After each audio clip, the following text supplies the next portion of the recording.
Welcome to the Miracle Worker, and that's a new series where we crash course the Course in Miracles, and that means we do it in a short time, 10 steps, three chapters a meeting, and the last meeting even four chapters, but don't let yourself be fooled by all that.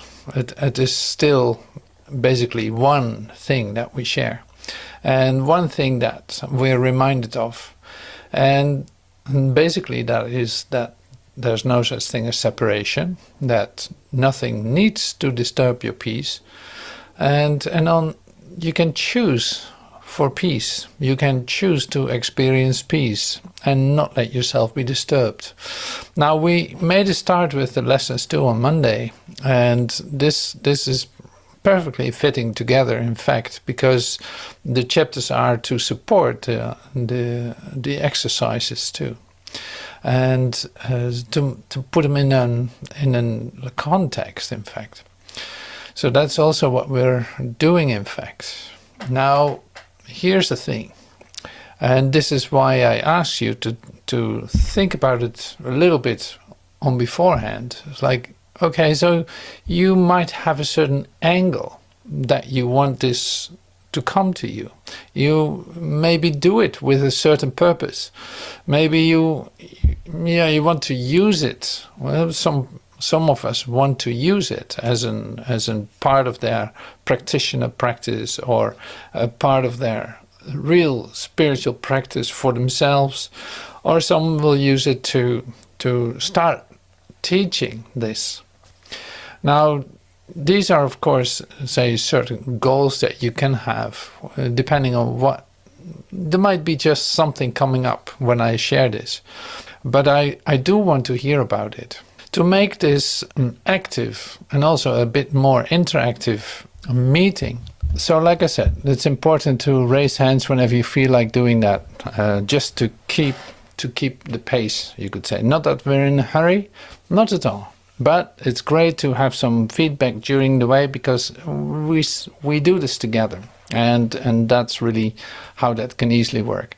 Now, I have a couple of ingredients that I share with you. One of them is the Course in Miracles PDF that I sent you, or that you have downloaded, and that's the public domain version. So it's free of copyright. That's why I love to use it, and that's also very easy online. So I use that as a PDF. And so that's one, and I use my sheets. So I made a selection of certain expressions of A Course in Miracles from chapter 1, 2, and 3 today, and these are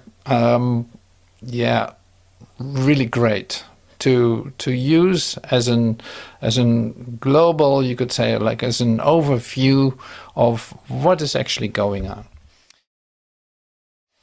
Because this is A Course in Miracles. It's not just a regular book, and we said this on Monday too. It's like, it's not a regular book. It is a course in miracles. Now, what is a miracle?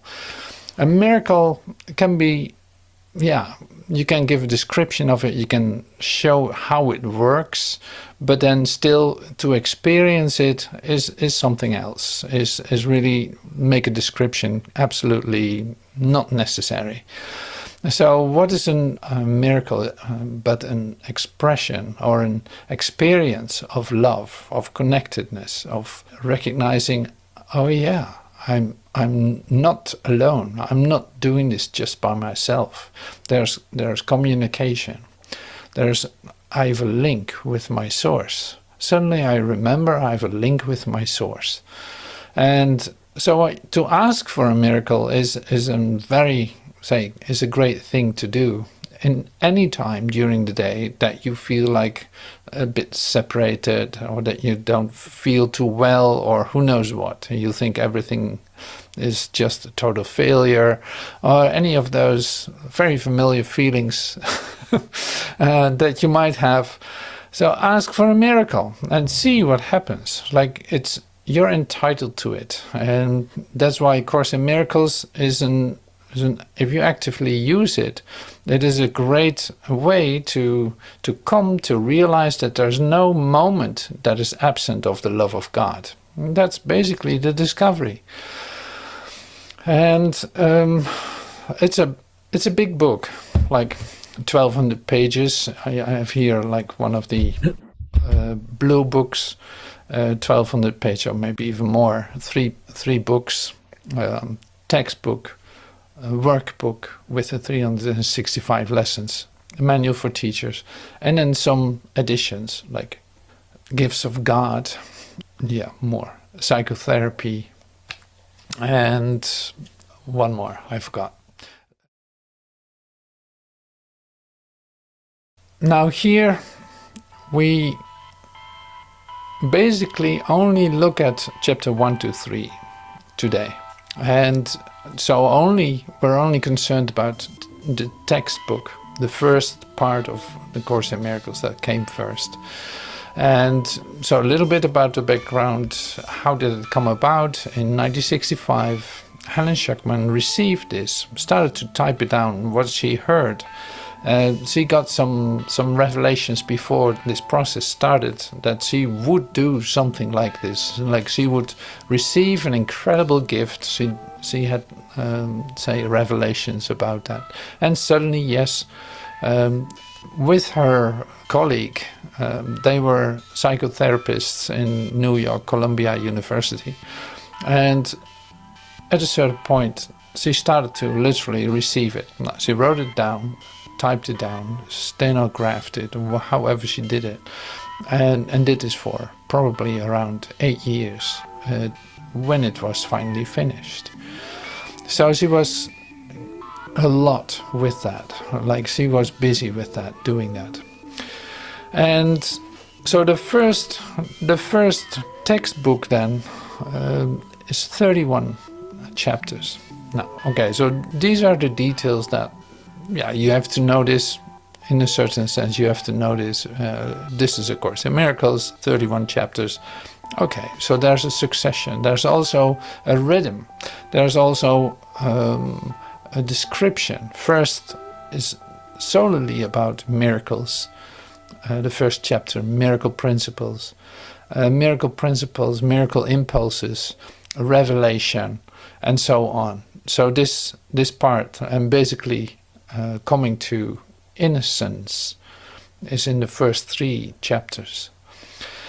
Now, it's totally amazing, I can say, totally amazing what is immediately given. So it's not a book that you just read and it's like, oh yeah, that's great. Oh, I never knew that. Oh, wonderful, wonderful, wonderful. No, this is like, what does this say? What does this say? So you start to ask that question, what is it actually telling me? It is fascinating to read it, but what is it actually telling me? What is going on here? And what is that? What is a miracle? Have I experienced miracles? Have I, on and on, this, like that. So everything that you read, even like for my own, I read first the index when I opened the book for the very first time. I opened the index and I saw all these chapters and sub-chapters, all these paragraphs, all the titles of them were already like feeding my imagination on a scale that I had to close the book again. Like, wow, what is this? So in fact, if you have a recognition with that, with a book, whenever you open it, if you have a recognition with that, this is definitely for you. And not only that, like it is there for you, and it will help you with this. So it's like the investment that you make is just whatever it is. It is not about that, really. It is more like, no, once you bring that book into your house, once you invite it in literally, then you see that it's working you, that you're in, suddenly you become aware that you're in a plan. That there's a plan of undoing for me to come to realize that I'm an extension of the love that created me. And these are the steps to have that, say, fully in your awareness. Now that is an important point. So, starting then with the introduction of before the first chapter starts, I'm going to share it with you. Here's the introduction. So this is very short, you could say, like very short. This course can be summed up very simply in this way. Nothing real can be threatened. Nothing unreal exists. Herein lies the peace of God. Now this course can be summed up this way. Yeah, your life probably cannot be summed up this way, but the course can. Like this course can be summed up in this way. Nothing real can be threatened. Now in your life probably threat is something that you know, or that you're very familiar with. And something unreal, saying nothing unreal exists. Now we have to discover what that unreal is in order to know that it doesn't exist. We have to take a look at that. What is actually unreal? What is a threat? And where does it come from? If it isn't real, where does it come from and why is it there in the first place? Same here. Herein lies the peace of God, that nothing can be threatened, nothing real can be threatened, like there's a certainty of reality that cannot be threatened, that is always there. And what is not real cannot exist. It simply isn't there. So we can say like everything that's temporal isn't real, because it can disappear, it can go. So it is not constant. Now the peace of God is constant, it is always there. And it is never disturbed by nothing. It cannot be threatened by anything. So that's why this is a Course in Miracles. It's like that makes total sense.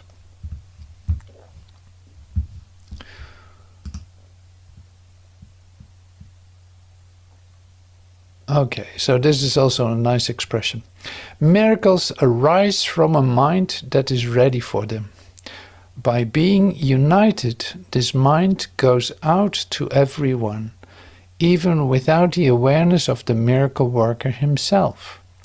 The impersonal nature of miracles is because the atonement itself is one, uniting all creations with their creator, as an expression of what you truly are. The miracle places the mind in a state of grace. Now see, these expressions are familiar. Atonement, impersonal nature, uniting all creations with their creator, the state of grace. We're familiar with that, like even with Joel too. We know Joel is talking about the state of grace. He's talking about impersonal nature. He's talking about unity. So this is kind of a familiar expression. Miracles arise from a mind that is ready for them. By being united, this mind goes out to everyone, even without the awareness of the miracle worker himself. The impersonal nature of miracles is because the atonement itself is one, uniting all creations with their creator, as an expression of what you truly are. The miracle places the mind in a state of grace. You have the human mind, an idea of separation, an idea of comparison. It loves to compare, it loves to compete. Otherwise it wouldn't have a goal to be here. And that's what a human being does. You always compare, you always analyze, you always compete. You want to be the best, or you want to be this, or you want to be that. And always in comparison with something else. Now here in A Course in Miracles, you in fact come in touch with the universal principle of equality. Like there's nothing to compare yourself with. there is nobody else in that sense. No, we're all, say, created by the same creator. That makes us equals. That makes us, in fact, one with each other. Now, this oneness is taking place on a recognition of mind. It is not taking place in form, because you will look different than me. We don't all have to look the same. So there are differences in perception, at least, and the way that we look at each other. Even in body characteristics, they're not equal. So we don't look for equality in the perceptual way of looking at each other, perceptual way of a reality. Yeah, looking for that as a reality. That's not where that's taking place. Okay, so now we go a step further. Yeah, healing of the mind or the undoing. Yeah. Okay. You can definitely see that, because that's like the practical way of seeing that. In fact, it goes beyond the undoing into a recognition of that we are one, in fact, at one with each other. So that implies, in fact, your undoing, to recognize that. If you still see yourself as separate, you will not experience oneness. Like this. So yeah, that's a very good question. And this is great, because I wanted to make a glossary with the terms, and this is also one of them that I love to give words to. And then the word atonement will come back many, many times. But if you keep in mind undoing, then it makes sense, because then you see it from your own perspective, in a certain sense, of your own entry point, and it will bring you back right here. So, and it will bring you back to what it actually is. And not that you know what undoing is, but it doesn't matter. So that's just something that's happening to you by doing the exercises, by exposing yourself to this. And in fact, that's being done to you. So, taking this back off. So thank you for your question.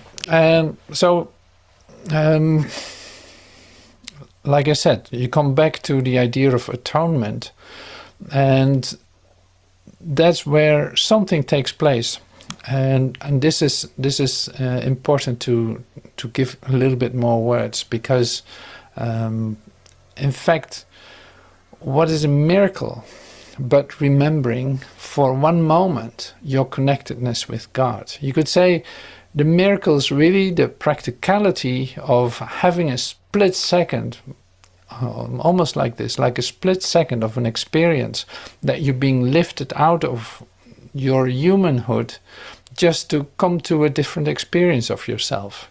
So in fact, you come in touch with this atoning principle that is working within you.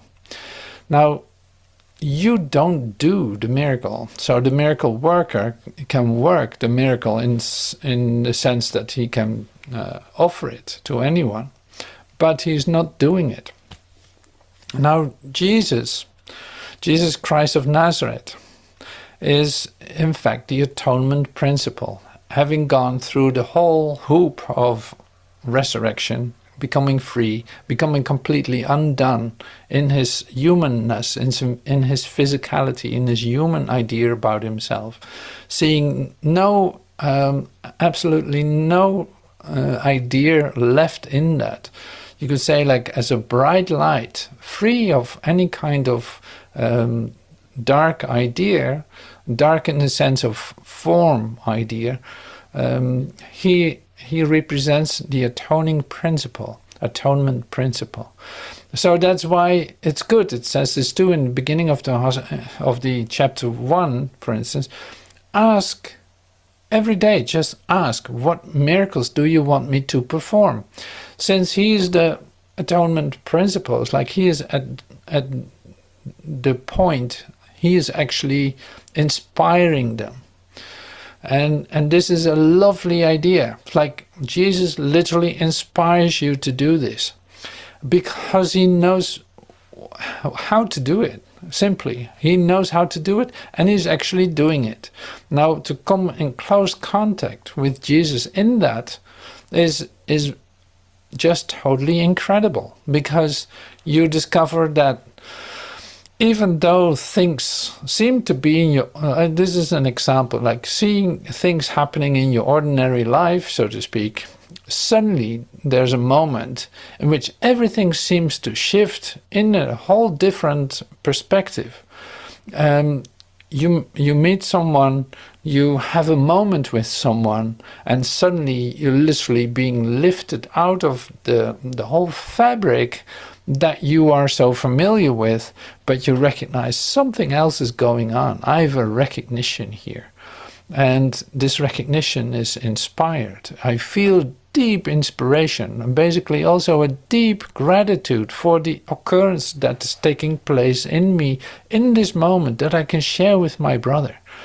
Like, the amazing part of that is that it seems like time and space are adjusted in that very instant, just in the right way that it would happen. Now, this is a total surprise, I can tell you that.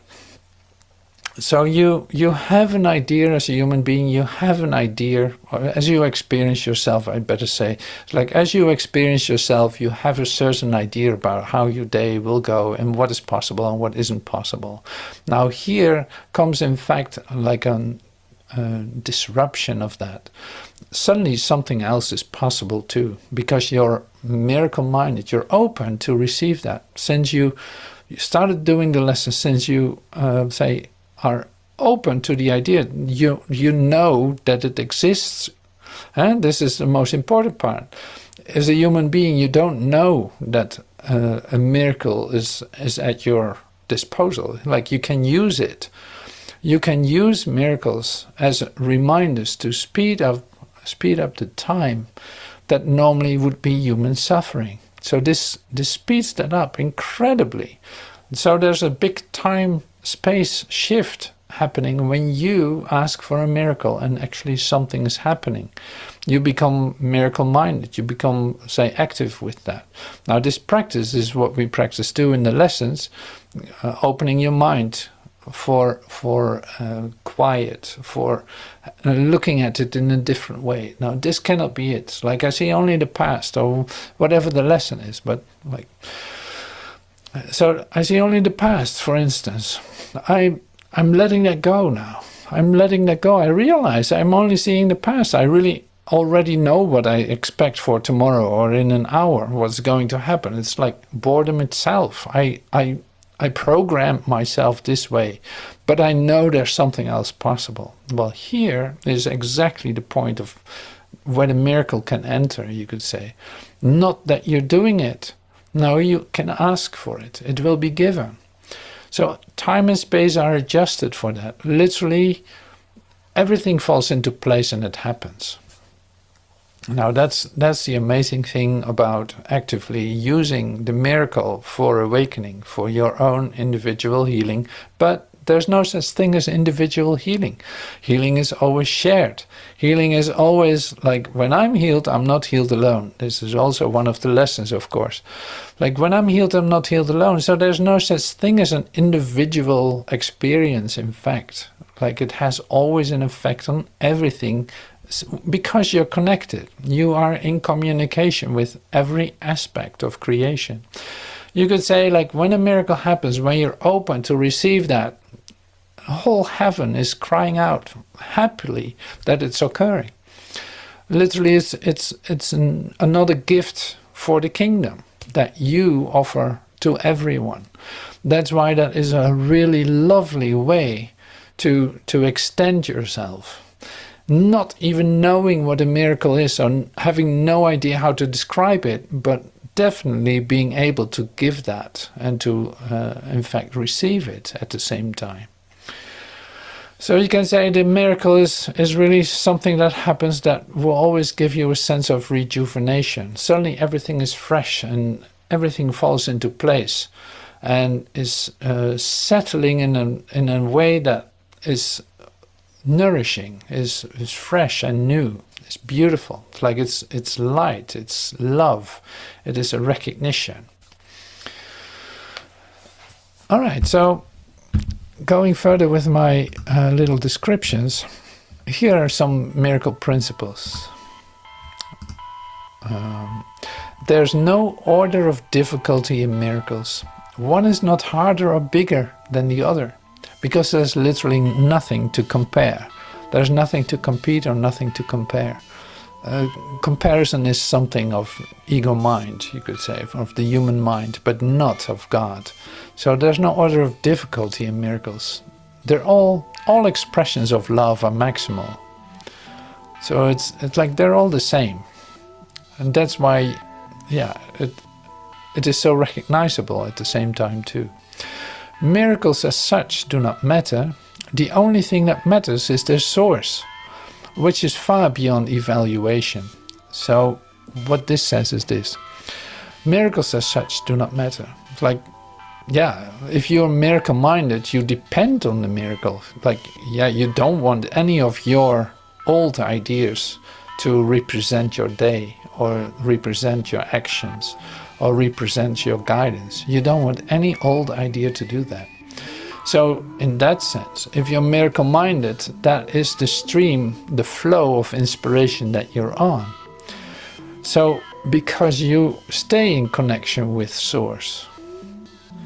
And so here in now discovering there's such thing as a miracle, now I want to experience that.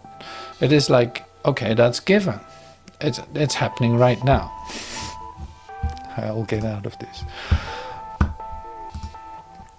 It's like the miracle is happening right now. You are open to receive something new. You don't want what you're so familiar with on a daily routine and your daily habits and your daily thoughts and your daily whatever, news, your daily activities, all this. Like, no. You are open to receive something new. Otherwise you would not be here and listening to this. So here's the thing. This is the miracle. You are the miracle. It is happening in you. In this very moment, it is actually at work. It works. And it is doing its job. And the great thing then is that can become your daily inspiration. So getting in touch with the idea of miracle is a beautiful start, because you remember suddenly, wow, I don't know what it was, but I had a clear insight, or I feel so renewed, or suddenly I feel a deep gratitude just coming over me. It's so amazing. Well, this is what a miracle is. It's like that's literally the occurrence that is taking place, that shifts and changes your daily routines, you could say. Like literally you have a moment that is not ruled by time. You literally step out of time for a moment. Now the point of entry, of return, you could say, back into time can be totally different. And not to go too deep into that right now, but it's more like there's a collapse of time. Literally, you just disappeared in a quasar of light. You just disappeared for a moment out of the ordinary that you know so very well. So this, you have been taken out of it. Your mind has been taken out of it. And you feel the opening going on. Now you come back here. Well, everything just seems to be the same, but it's not. So you literally step forward in time, closer to the end of time, as Jesus says, like closer to the end of time. So you in fact collapsed. Time was collapsed, in which you normally would have filled with human suffering, basically. So that's why this is such a great program. It speeds up your time as what you are familiar with, to something that is brand new and brings you closer to the reality, having instances, like holy instances of recognition. And these are more and more expanded, like you learn to expand these moments. It's literally happening. Then yeah, so that's good inspiration. Miracles occur naturally as expressions of love. The real miracle is the love that inspires them. In this sense, everything that comes from love is a miracle. Okay.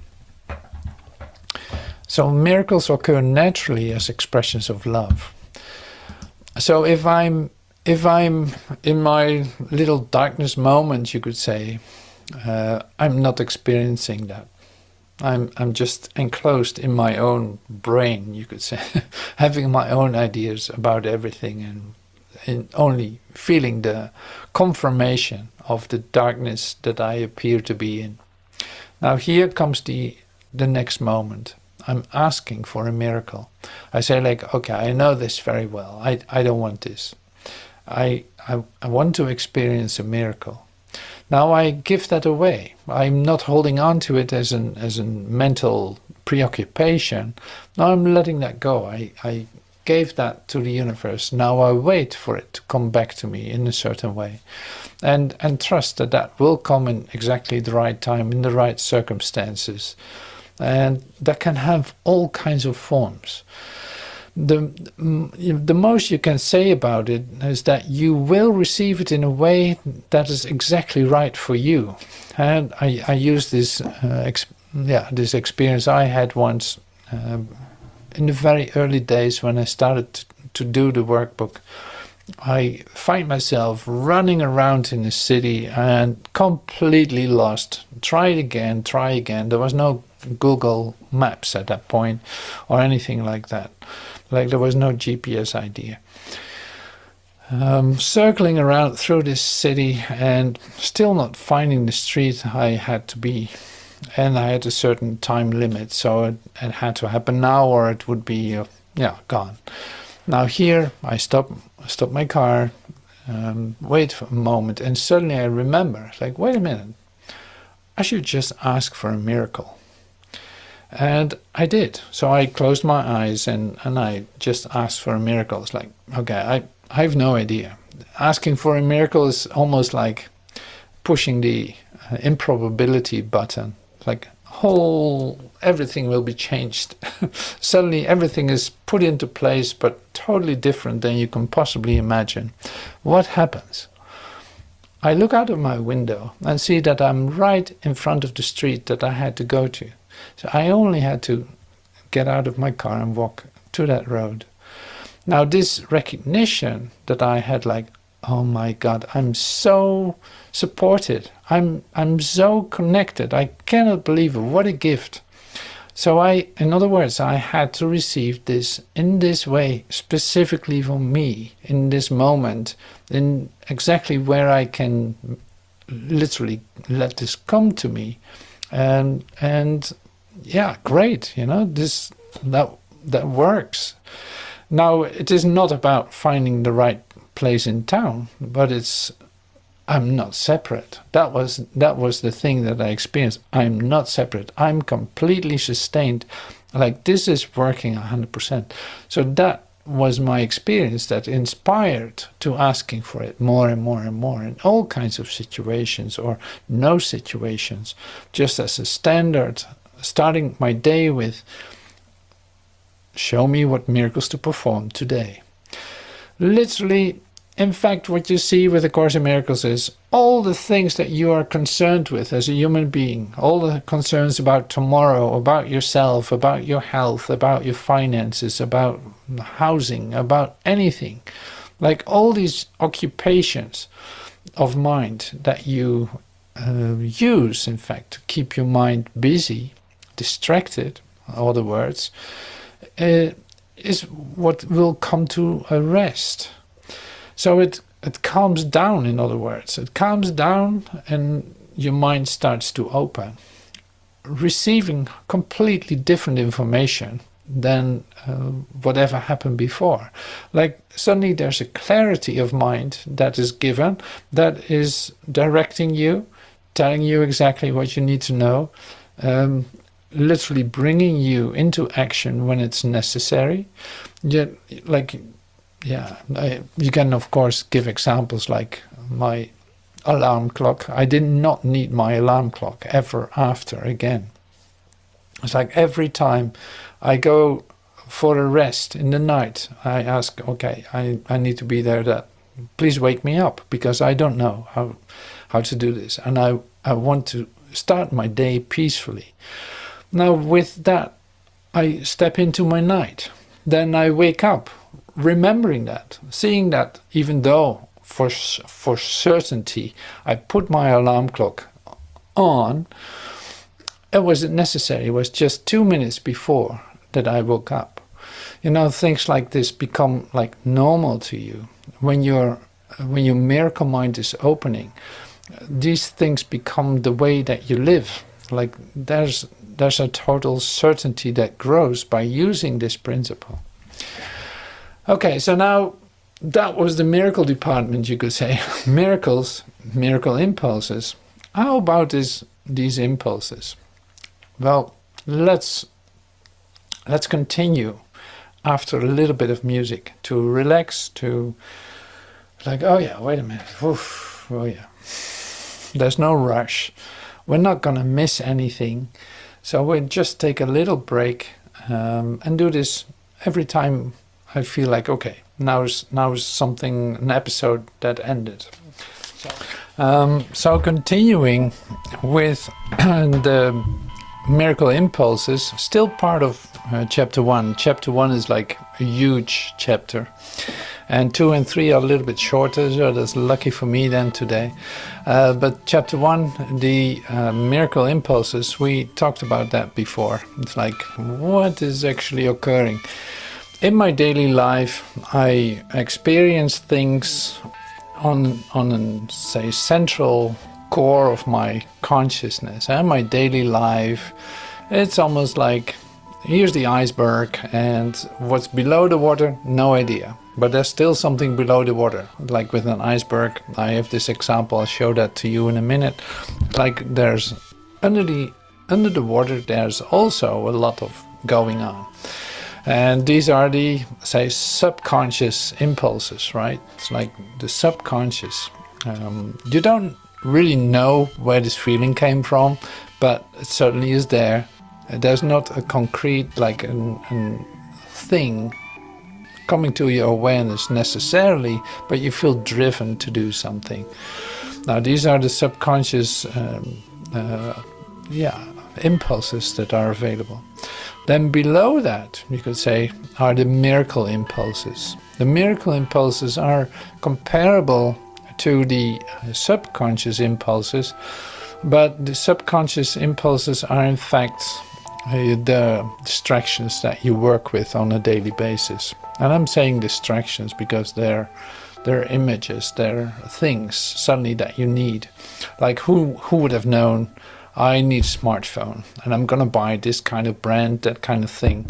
Where does that idea come from?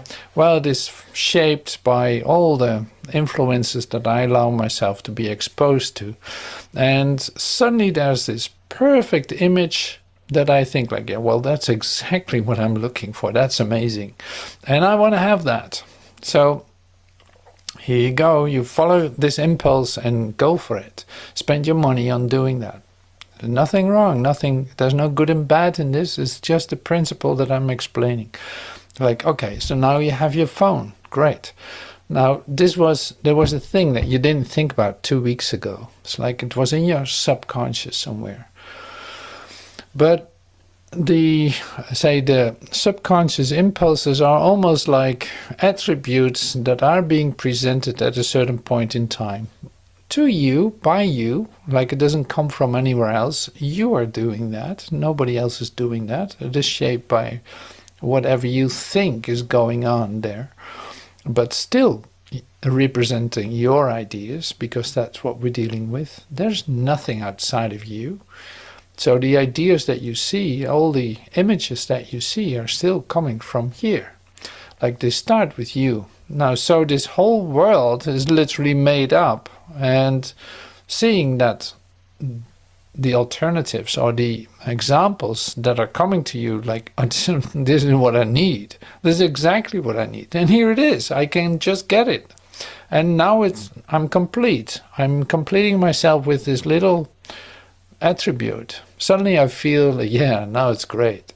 2 weeks, 2 days, 2 hours later, you think like, well, it's great, but is this really the thing that I really wanted? And suddenly there's an alternative. You go back to the store and change it into the other thing that suddenly seems to be enriching your life in an enormous way. And even that, after 2 hours, you see like, well, okay, well, I'll keep it with this one, but it's still not really what I wanted. Basically, this is the human story in thinking that you have a certain need and you know how to fulfill that need. So in general, you can say like, you have only imagined needs. Imagined in terms of you create an image that you want and you think that image is going to fulfill you to completion. Forgetting the whole thing, and this is where the peace of mind sector comes in, forgetting that you, like every need is already answered, every question is already answered to you, every need is already fulfilled. You were created perfectly, you don't need anything. No, this is a lesson that we're going to learn also in doing A Course in Miracles. Like there's something there. The attributes that are here, that are shiny and so right to the surface, exactly giving answer to the need that I perceive in myself without questioning. Now I'm going to do this differently. Now instead of directly jumping into this idea of, yeah, this is what I need to complete myself, now you wait and first do 10 seconds of meditation or who knows what. It's like, wait a minute, I've seen something, but what do I actually see? I see my past ideas. They have nothing to do with reality. So it's like it is an idea of need that I have. Now I want to have a different experience. I'm opening myself up for a miraculous experience that literally puts everything right in place. Here in the next moment I experience the grace of God. I experience my connection with Source in a way that's like, wow, I did not expect this to happen today. Suddenly everything looks different. And my perceived need that I had a moment ago is out of the door. Like, not to be compared with what I just received. Now that was a miracle impulse. They come from a little bit deeper. They're not as noisy as the ones that are on the surface.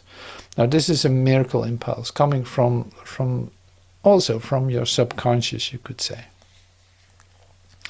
Now the superficial subconscious idea, this shiny little thing that you think you need, also helps in the miraculous procedure, because suddenly it comes up into your mind. It's like, I recognize this.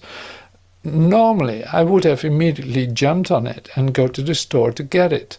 Now I wait a moment and allow something else to occur. I do my lessons and now I learn to relax that a little bit and wait actually till I feel directed to do so. Or maybe something else is going to happen, which is fine with me too. So you discover that in fact there's no disruption of the peace of mind that you are experiencing. And you are confirmed in your connectedness with Spirit. Wonderful, with God, with peace of mind, with however you want to call that. So that is really lovely. So this is important to know. So then it can be, since we're in this and training ourselves in having different experiences, literally light experiences coming from out of time to us as a recognition of our equality, of our unity, of that every aspect of creation is in communication with us, suddenly it happens that you receive a revelation. So this is another part that is in the book in chapter 2. So it comes down literally from God to you, an overwhelming such deep, intimate experience with God, just for you. Like it has nothing to do with anything else. It is just you melting down into the arms of God, into the hands of God. This is a life-changing occurrence. Suddenly you experience that. It takes you completely out of where you were just a moment ago. You start to feel fulfillment that is literally not of this world, that you can find nowhere in this world, but is totally real and totally yours.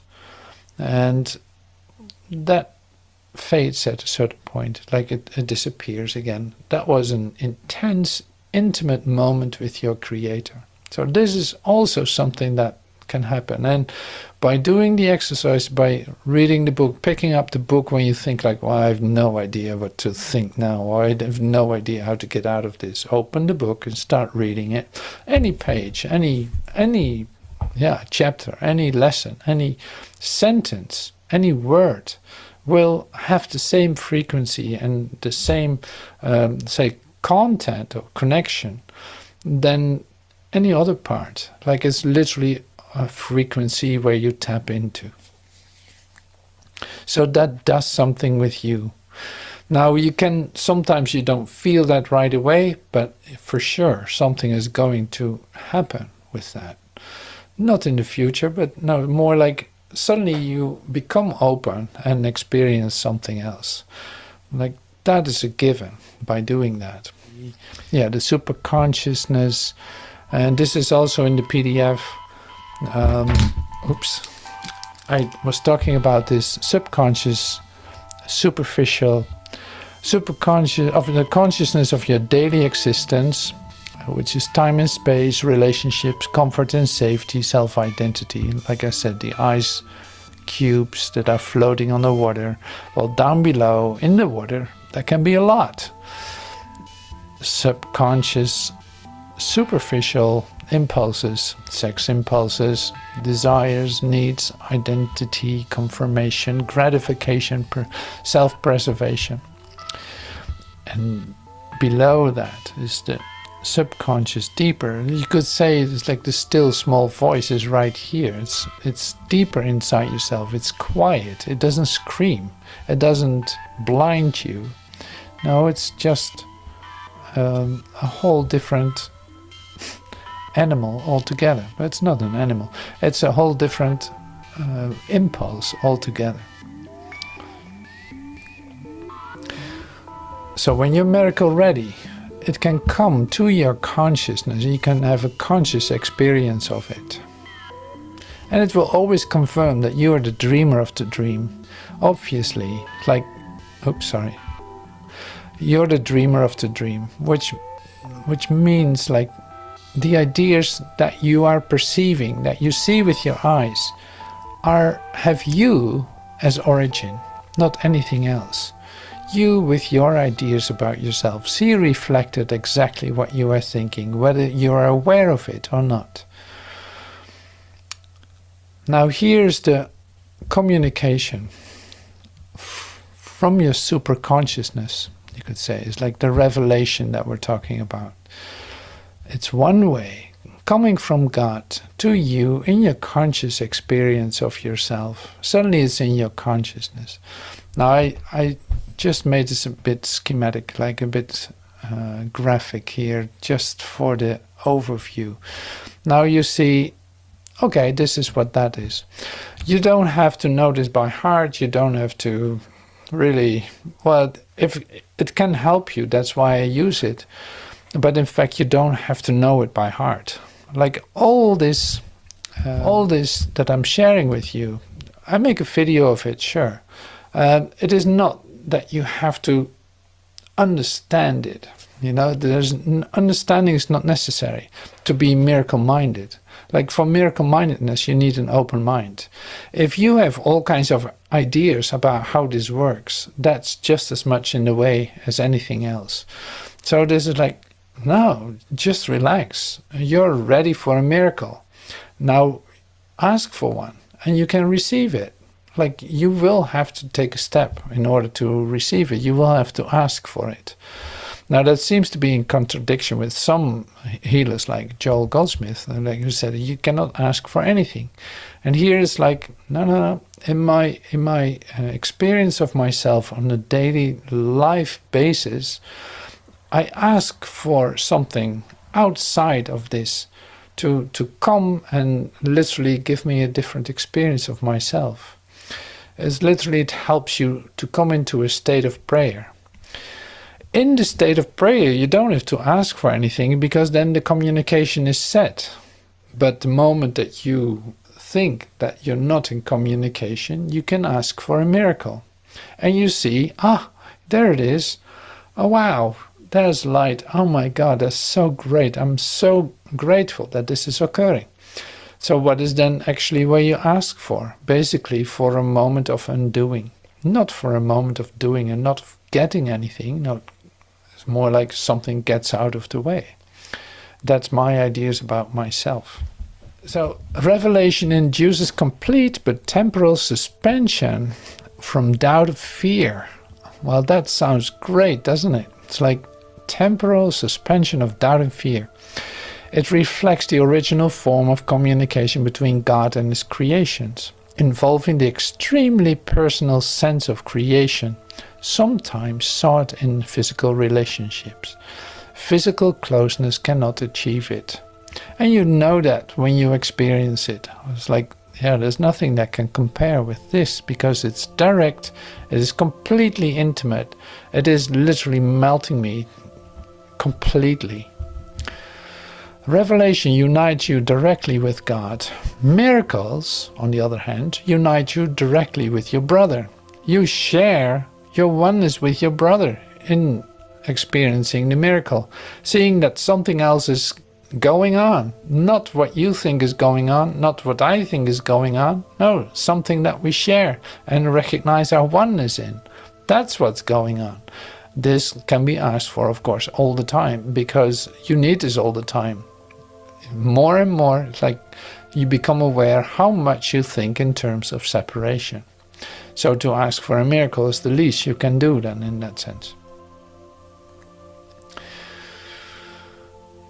But you are still free to establish your kingdom wherever you see fit. But the right choice is inevitable if you remember this. Spirit, which is in you, which is your reality, Spirit is in a state of grace forever. Your reality is only spirit. Therefore, you are in a state of grace forever. Atonement undoes all errors in this respect, and thus uproots the source of fear. So atonement undoes all the errors in this respect, and thus uproots the source of fear. So that's, I thought it was a great line, really, really great to read this. Spirit is in a state of grace forever. This is your natural state, you could say. Your reality is only spirit. Therefore, you are in a state of grace forever. And you can say, like, well, that's not what I experience. Okay, yeah. You are under the atonement principle. Since you start doing the lessons, since you become aware that there's something else going on, you're under the atonement principle. Because the trouble here is this, and what is the case is that you have been trying to fix yourself, trying to adjust yourself, trying to do your best to become a better version of yourself, and all this has failed. So now, in fact, what is being asked is you resign as a teacher and as a guide and as a life coach for yourself. You stop guiding yourself through the disasters that are opening up in your life continuously. When you resign as your own teacher, you become in fact in a state where you can learn something. Now that's not only helpful for yourself, but also for the ones that want to share with you the recognition that there's only one of us. Like, how else would you learn that? You don't learn that by say, learning new rules or having different ideas about it. No, this is the practice of releasing your identity. This is the practice of asking for a miracle and just see that everything aligns to have a different experience that takes you completely out, together with your brother, for just a moment, returning back to a new time. Oh yeah, this is also so lovely. That's why I could not skip it. Ultimately, every member of the family of God must return. The miracle calls him to return because it blesses and honors him, even though he may be absent in spirit. God is not mocked, is not a warning, but a reassurance. God would be mocked if any of his creations lacked holiness. The creation is whole. The mark of wholeness is holiness. Miracles are affirmations of sonship, which is a state of completion and abundance. See, ultimately, every member of the family of God must return. It's like, that's why this is a required course. It says that in the beginning. This is a required course. Like, everyone will go through this curriculum. It's inevitable. The miracle is just a call, you could say, to return, because it blesses you and it honors you for who you are, even though he might be absent in spirit. Like, you might not even be aware of it, but it's actually happening. God is not mocked, is not a warning, but a reassurance. Like, he knows what he created. It's perfect, it's whole, and it's holy. Miracles are affirmations of sonship. Okay, so this covers the idea of miracles for now. This is chapter 2. It's like the inappropriate use of extension or projection occurs when you believe that some emptiness or lack exists in you and that you can fill it with your own ideas instead of truth. Okay, get out of this. Now, this was what I was sharing with the superficial, subconscious impulses that you have. Like, oh my God, yes, I found it. I found it. This is really going to help me to see my wholeness. Yeah, here it lies. I can buy it. Like this was your version of saving yourself, of adding things to you to make yourself complete, whether that's a phone, whether that's a relationship, whether that's a car, whether that's who knows what, a study, or you just never know what that would be.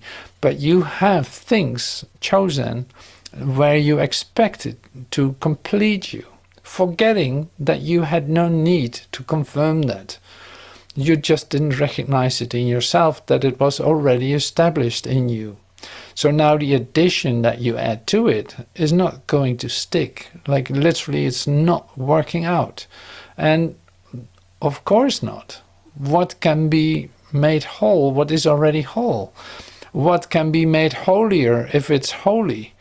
Like, that doesn't exist. So in other words, you have been trying to add extras to what was already complete and have failed up to today. You have failed to do that successfully, to add something to yourself that you needed to add to it. There's no necessity for that. So in other words, this is what we say too many times. Like, there's no reason for you to do anything in that sense to make yourself better. There's no reason.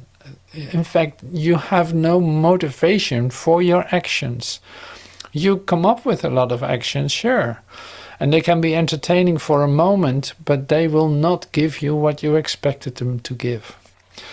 So that's also wonderful to recognize it. Now here there are 4 different ways to look at that, and I didn't want to. When you believe that some emptiness or lack exists in you and that you can fill it with your own ideas instead of truth, this process involves the following steps.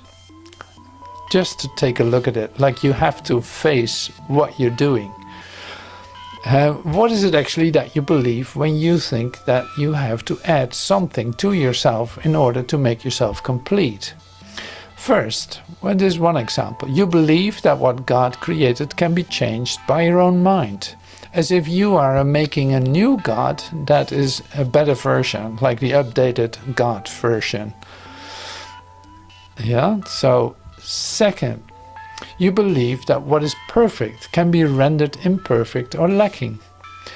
God created everything perfect. There's nothing wrong with that. But by your confirmation that something is wrong, that needs to be added onto it, that needs to be added onto perfection, you in fact say it is imperfect and needs to be rendered perfect. So that's another one. The third one, you believe that you can distort the creations of God, including yourself, thinking that you can in fact hurt yourself or break down a creation of God. Yeah, these are pretty crazy ideas, but we've all believed in those by unconscious actions also.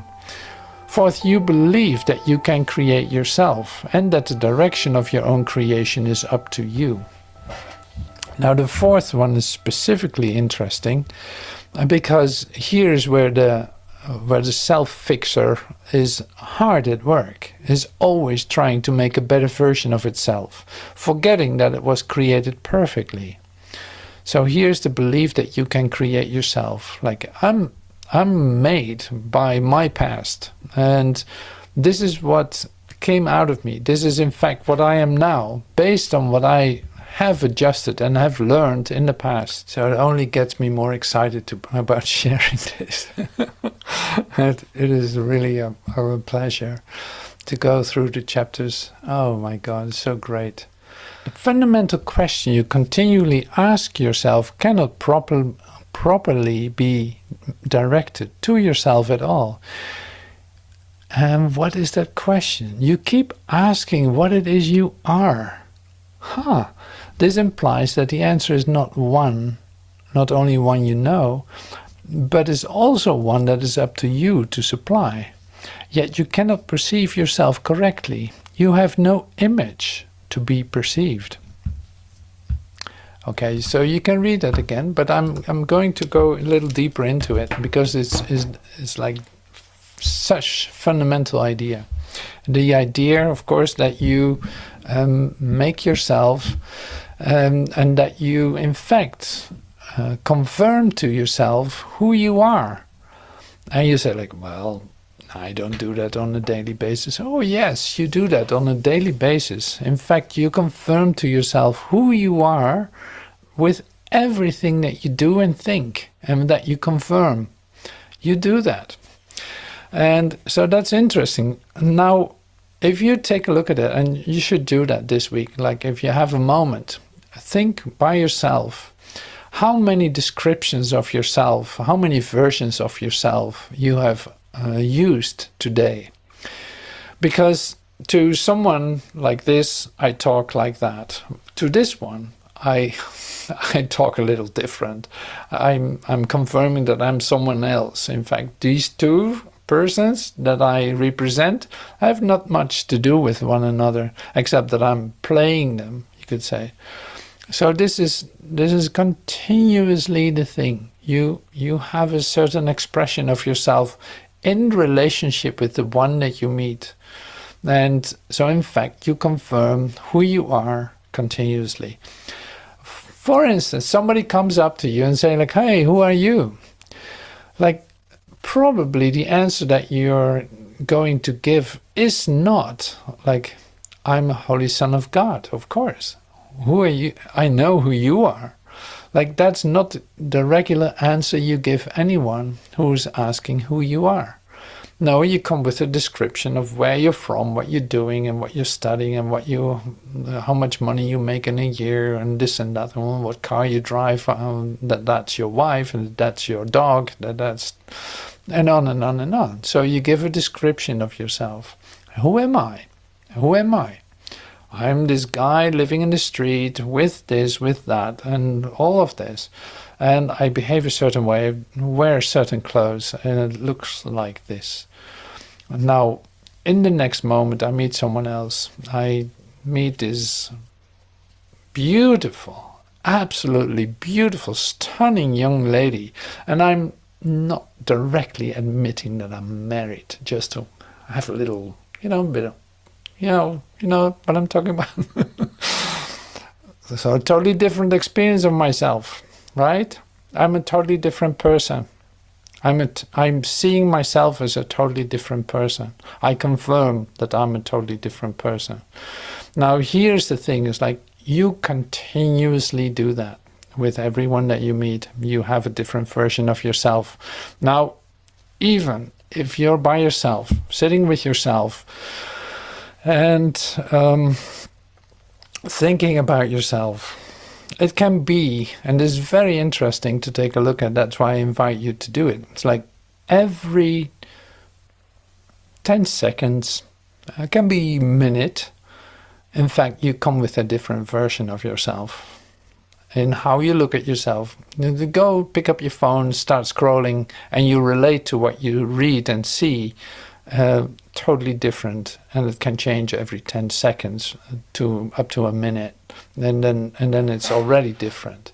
So in other words, you continuously come with a new version of yourself, and not knowing who you are, but allowing a new definition to come to you and living by that for a moment, and then shaking it off and starting something new. This is human behavior. So it has nothing to do with who you are. Like, imagine what peace of mind will come to you when you allow yourself to be who you are. Like, you don't have to make it up. You don't have to relate in a certain way. You don't have to do anything, in fact, to be what you are. Whether anyone is recognizing that, you could care less, because it's like, I know who I am. Now what? I'm in a deep experience of my connectedness with my source. I'm the light of the world. I go wherever I go. I'm just that. I don't pretend to be something else. I don't have to be something else to have a satisfaction, so to speak, or a confirmation of my wholeness. No. So that's totally different. Now imagine that you have, say, 50 personalities, you could say. Like, this is what split mind is. You have 50 personalities in one day. Now you wonder why you have a conflict in your mind. Well, there's 50 characters running around in your head, preparing itself for the next answer that you're going to, like, looking for. Who was I again? What am I in this situation? Or how to behave in that situation? It's not going to work. So it will not be a contribution to your peace of mind. So this is in fact what we just read too. It's like all the 4 different ways of distracting yourself from the truth of who you are. So these characters have to go. All these descriptions have to go. And we do this by, in fact, training our mind in a systematic way with the lessons. Recognizing that I don't have to respond in a certain way to relate to my surroundings as I'm used to. I can stay in my quiet, in my certainty, and let everything fall into place by itself. I don't have to make it work. I don't have to make anything. I don't determine how anything is looking, because I don't know what anything is for. Except that I'm starting to become more and more aware that, say, everything that's occurring is in my highest interest. So that's why I step back and let it fall into place for me. I'm not determining that. I'm just deciding that I don't make any decisions anymore. So that's really, in fact, a big step in the direction of achieving peace of mind. Now, that peace of mind is a given to you. It's a given. It's not It's not that you have to realize that or anything. It's like, no, none of that. There's not much action required here. It's like, no, you become active in that's not it. We saw this with the lessons too. It's like, that's not it. That's not it. That's only the past. That cannot tell me anything about myself. No, what I am is spirit, continuously in a state of grace. I want to find that place in myself. That's where I'm going. So it's like, I need help with that. I need a miracle to experience that. Well, that's given now. I can ask for that. So this, in fact, is a start with the first 3 chapters. I probably have one more expression that I want to bring in. Every system of thought, every system of thought must have a starting point. It begins with either a making or a creating. A difference we have already discussed. Well, I'm doing that one more time for just a moment. Like, it has a starting point. Every thought system is complete in itself, and it has a starting point. If I think I have to make my reality, like I just said as examples, like this personality, I'm there, this is how I behave here, this is how I respond to that, and this one to so and so. Like all these different characters that run around in my mind that still have something to do with me is like one of the repertoire of characters that I run around in. Now this is making. I'm making it work. I'm making the connection. I'm presenting this character. I'm playing that character. I'm lying this character. I don't know what I am, but I'm making this up as I go. Yeah, this is the making part. Now, coming into your co-creatorship then is allowing what you are to guide you, to show that to you what the next step is, to stay in your peace, to have a state of grace as your first priority, you could say. Coming back to that all the time. And learning not to be disturbed any longer. It's like then you come into a co-creatorship with the divine, you could say, with God, with your creator. You become an extension of the creator. And this is, of course, easy to manage 50 characters in your mind. Growing, there can be more tomorrow. Like that's exhausting. You have to be so many characters and you have to give the right answers in the right situations as the right character. Otherwise it's completely misplaced and would screw up the whole thing, which is going to happen all the time. Now here in this quiet place of myself where I recognize who I am, I only am that. So that is a center point, you could say. There's an omega point from which I do all my things without exception. So my state of grace is confirmed in that. It extends all the time. It opens up every door that needs to be opened. So this is really like the part that I wanted to share today with the 3 chapters. Going through it, I hope you can follow it like this, and if you have any questions, you can always ask them later. I'm very willing to answer email or WhatsApp, and you can do that. And you can download the PDF on the website, ebhub.com.